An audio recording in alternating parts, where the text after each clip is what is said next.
Tennessee This Week from WATE's 6 on Your Side starts now. Hello and welcome to Tennessee This Week. Good to be with you. I'm Don Hudson. This week we are joined by Knox County Mayor Glenn Jacobs, and we've got a list of questions to get to. And he's been willing to come in and do this. So there's been no coercion or force or anything. It's not that you're going to force you to do anything. Thanks for having me, Don. I appreciate it. Just make the questions easy. Well, I could start with a wrestling one about John Cena, but we'll back off that one.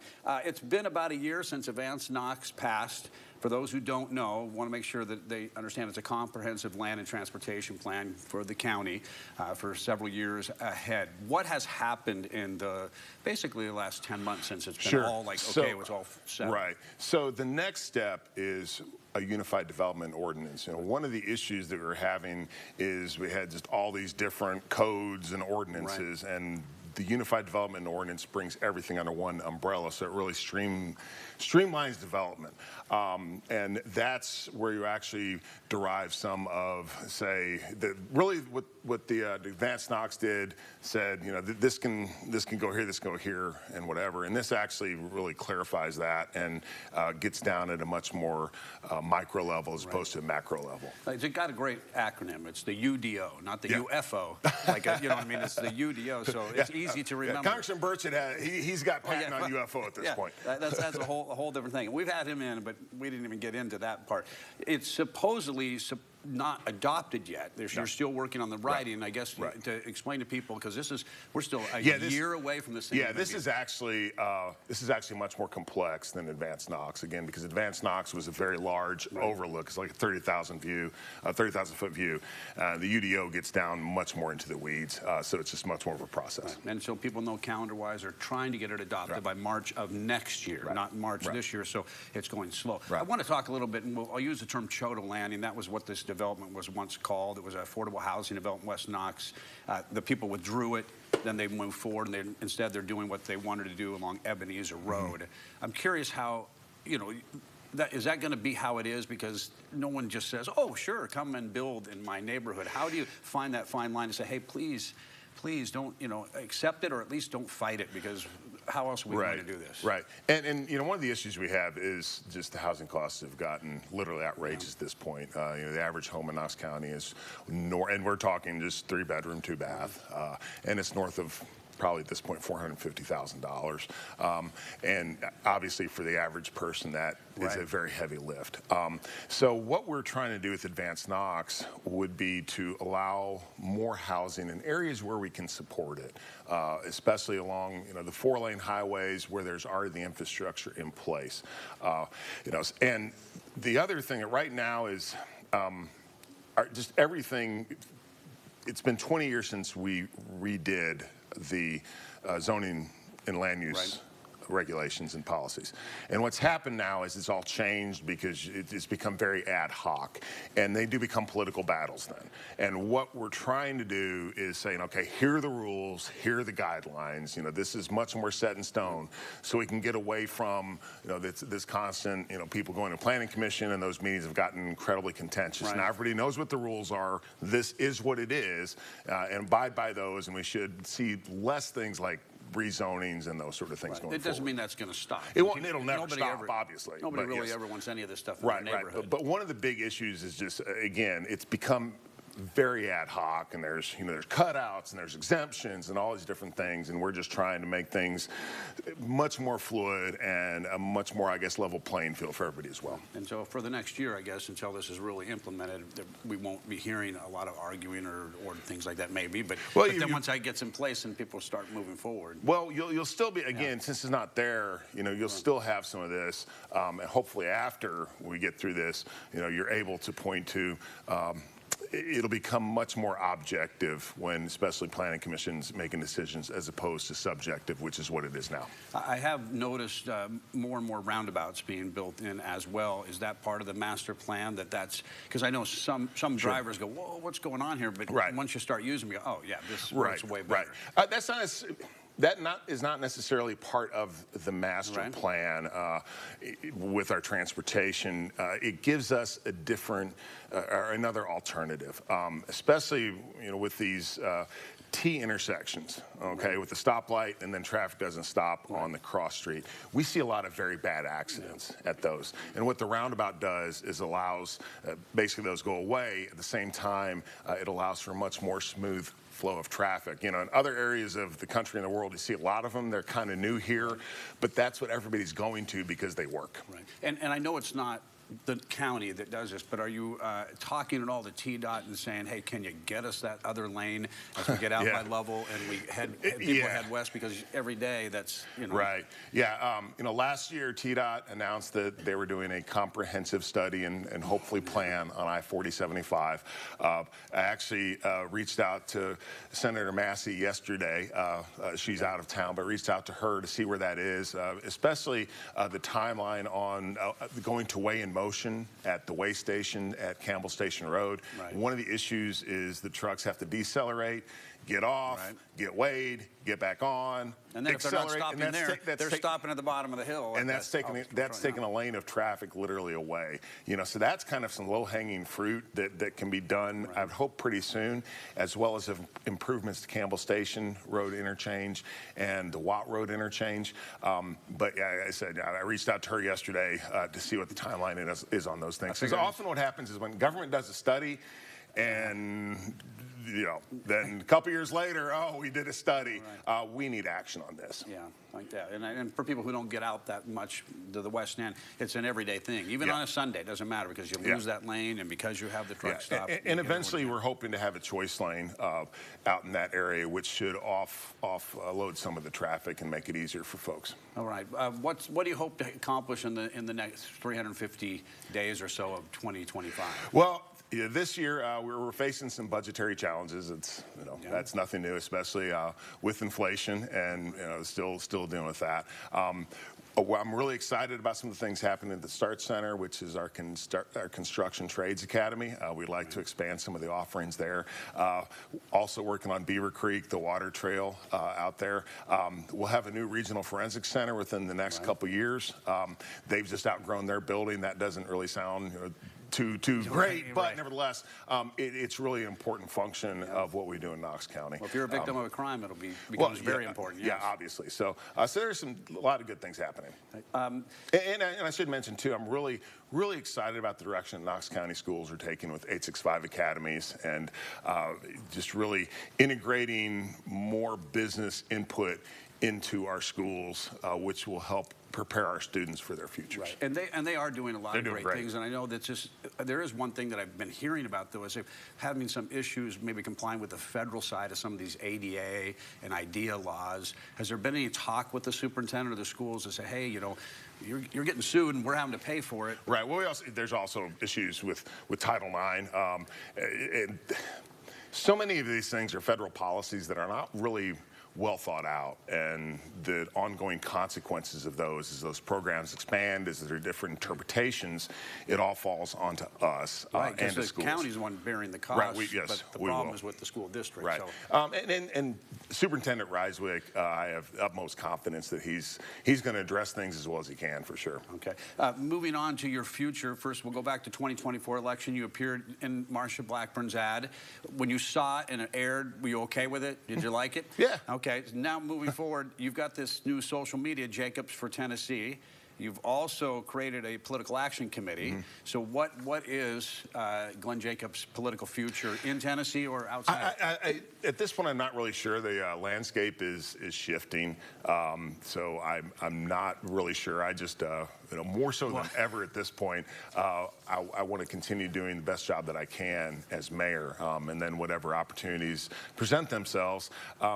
Also, wherever I think that I would be a best fit for serving the people of Knox County or the state of Tennessee. Well, and just, I mean, you're one of the names. People have been hearing names like Marsha may be doing it, or Bill Haggerty, or you, or Speaker Sexton. When Speaker Sexton was here, he wouldn't really, say either way unless he said if Bill Haggerty runs, he would support him and not get in the mix. But is there someone that you would say if he's running or she's running, I'm not going to get in it, but other than that, I'm keeping an open mind? Yeah, Senator Blackburn. That would be the person if she decides to run. That would take me out of the mix. I'm also, it is greatly flattering to me to think that I am in the mix of those names that you just said. Right. You've been getting around in the state, and Thursday you were in Nashville with Marsha Black. We're talking about school choice, so I just want to tap into that a little bit. Where you are with school choice, as the bill stands, do you think it still needs to be tweaked to pass, and you support it? I think it will pass. There's been a lot of work done. I am a school choice proponent. I think that parents, should have greater ability to choose the education for their children. I can tell you personal stories that I've seen. It's made a difference in my own family. So I am very much that way. The governor's bill this year addressed some of the issues that folks had as far as holding schools harmless from losing funding and those sort of things. So I think that they've made the appropriate tweaks that everybody's going to be happy with the bill going forward. Right. So you and Marsha have a radio ad, I think, or internet ad? A radio ad, yes, sir. Okay, and you're happy with that? And that's where you stand on the issue? Yes, sir. Okay. I will, on a lighter note, wrap this up for you, because we did hear that John Cena was having a farewell tour, like the whole year retirement. Is that how it played out when you left wrestling? No, I just got kicked to the curb, man. It was just WWE has always been great to me, but no, basically what happened with me is I decided I was going to run for mayor, and it just kind of organically evolved from there. You're taking the mask off? See ya. Was that what it was? No, it wasn't anything like that. But I will tell you about John Cena. He is a great person, and he's granted more wishes through the Make-A-Wish program than any other athlete or celebrity. So I really do wish him the very best, because he deserves it. He's too busy to keep wrestling. He's doing every other movie. He's doing movies. He seems to be in it. I saw him the other day in a graphic for McDonald's. He's doing a lot of stuff. Right. Real quickly, is there any plan to make appearances? I'm not talking about actually getting in there, but make any appearances with the wrestling community, especially if you decide to run for governor or something like that? Again, it just kind of depends. A statewide race it's literally a full-time job in itself, so you would have time to do that. I always enjoy going back, and I don't really want to get in the ring because I'm a little too old for that at this point, but I do enjoy going back and just being there and being able in front of that same audience is always a thrill for me. All right. Well, we'll be watching to see what happens and be ready to ask you some more questions down the line. Thank you very much for coming in. Sounds good. Thanks, Don. Appreciate it. Thank you very much, Mayor. Coming up in Tennessee this week, our panel of pundits weighs in on what the mayor had to say or didn't say. Stay with us.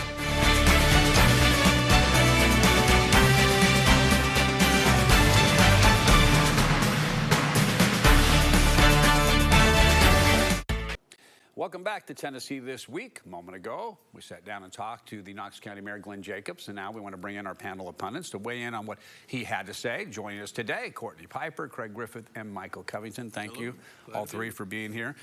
One of the big topics we focused on with the mayor, of course, was growth and the Advance Knox plan. I'm curious to the things that he was saying about it and his ideas for how it is, and the fact that we're even a long way from getting it implemented. Your reaction to all that? Well, that's of course the biggest problem. One of the biggest problems the county has is the rash between development and more people maintain a more rural character, and where that interface is in the counties where you're going to have all the problems. And Advance Knox was the 30,000-foot view of everything, and now you have to get that down to the actual zoning regulations and how you're going to implement that plan. And I like what he said about, well, we'll do away with all these problems once we get those plans. That'll never happen. Right. There's always zoning exemptions.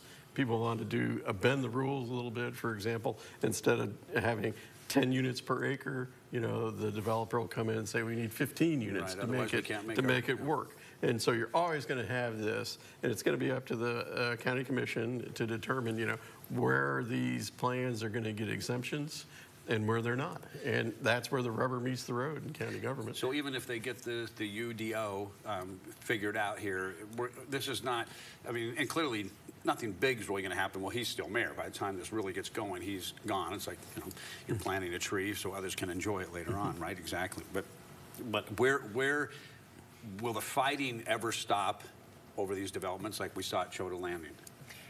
There's the opportunity for it to stop, and what it requires is when Knox County completes and finishes this process, it does remain objective, like the mayor said, and not subjective, because in past years, all of our zoning variances. Everything was very subjective. It could say you could only do 10 units per acre, and a developer would come in and say, well, I need to do 20. Right. And Planning Commission's like, okay, sure, whatever you want. Right. This is one of the biggest issues facing Knox County is growth and development. You can see it right now in West Knox County. I cannot recall a time where traffic was as abysmal and horrible afternoon. I take my son to swim lessons going from East Knox County to West Knox County on Sunday afternoons, and I get into traffic, like stopped traffic on I-40 and Cedar Bluff. And so, you know, we can alleviate some of those issues by having very good and quality growth and development policies. If we continue to develop out in West Knox County, we need to have the roads and the infrastructure to support it. Schools are part of that. I feel the same thing is going to happen in East Knox County. That's sort of the next place where Knox County can expand after we're finished with West Knox County. So there's a lot of work to be done here, but it's not an impossible task. Right. And Michael, where do you see it going? Is this going to all work out in the end, or is this going to be something we're talking about 15 years from now saying, well, we still got these issues. We don't have enough housing and we don't. I was following Courtney's point really closely, and she got to the end and she said something interesting. She said when they finished developing in West Knox County and moved to East Knox County, I'm trying to envision the finishing of development in West Knox County and the transition moving to East Knox County. I'm trying to figure out how that's going to work. I think a lot of us are trying to figure out, will this be a smooth transition? Will there be an overreach that favors developers down the road? Because when, as Courtney said, when it's finished, for a developer, when is it finished? When there's no more property. When there's no more property. But remember, in the advanced Knox, they put in about 14.5 square miles of land that can be developed that was rural. So the supply is increasing and the demand It was like 17 and they lowered it, the mayor lowered it to 14. Right. So the demand is still going to be there, and the demand on the roads, on the schools, on the infrastructure is still going to be there. It'll go up. Well, that obviously, and I'm with you, Courtney, I live out that west, and I just can't believe how, even on a Sunday, that it gets so bad out in that area, not just on the interstate. Well, and also one thing, you know, we're talking, this plan stops at Knox County. Right. You know, when you get out into Loudoun County and the surrounding county, because when I go out to the marina that's on Fort Loudoun Lake, they have just rezoned or just sold huge tracts of what I consider to be farmland. But at one point in time were farmland, and now they're being sold. And I know as well as you know that there's going to be 100 houses on those pastures here within the next 2 or 3 years, and that's in Loudoun County. So the 100 people can live on the lake. Right, they can live on the lake. The only way 100 people can live on the lake. And hopefully drive into Knoxville for their jobs and their work, and they're spending their sales tax money. We could keep talking about this until it actually happens, that's for sure. But let's talk about the mayor's political future. I'll start at the other end this time, Michael. He said a few things, but not a lot, you know. Where is he on this, and do you see him actually running, or is this a matter of, hey, if somebody else runs, like you said, Marcia runs, he's not doing it? That is the one question that I did not ask him when we talked at his annual Christmas breakfast. Will you run? Maybe I'll run. Maybe I'll run for governor. He was coy. But he has started a political action committee. He has got a social media page. He had that at the time. Jacobs for but Tennessee. He could not say specifically what he was going to do, and he did not give me the qualifier. And that's what I was really wanting. Who is it in the race that would prevent you from getting in the race? Cameron Sexton said it was Bill Haggerty. I was waiting for Glenn Jacobs to tell me who. And he said. And he didn't. But today he did. Today he did. That's what was different. And so I got it out of him. Right.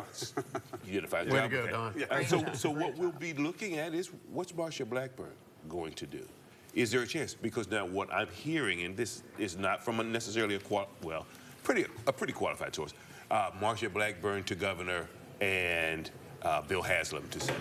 All right, we just heard from Michael about the governor's future. When we come back, we'll check in with Courtney and Craig and get their reaction to what he had to say as well. We'll be right back with more Tennessee This Week.